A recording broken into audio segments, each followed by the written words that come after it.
I can't remember which American writer it was who I heard him speak, and he said that his job is to comfort the disturbed and to disturb the comfortable. And so there's something comforting.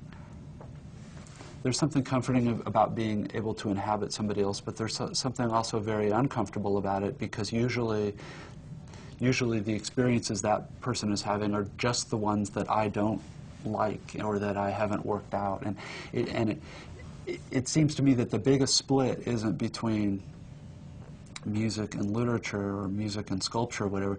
There are forms of art that offer us escapes from ourselves and our daily lives, and I think that's fine in small doses. And then there are kinds of art that offer us more sort of confrontation with our own lives. And I don't think it's surprising that there isn't as much demand or as much money in the latter, because it's more difficult and less pleasant sometimes. And it takes skill and education to get good enough at reading or listening to be able to derive pleasure from it. There's class stuff involved here that gets very tricky. There's stuff for me about reading that isn't like looking at a piece of art, because there I choose how long I look and what I look at, and I'm being directed through a linear flow of time.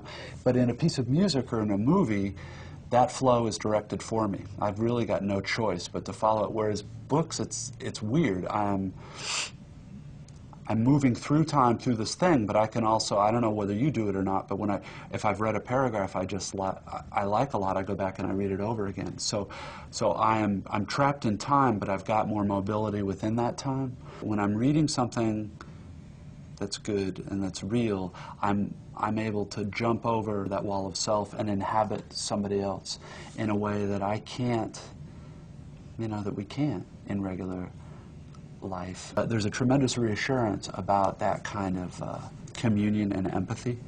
And then it gets more complicated because I'm also getting access to the mind of the author in a way that we don't have access to each other talking this way.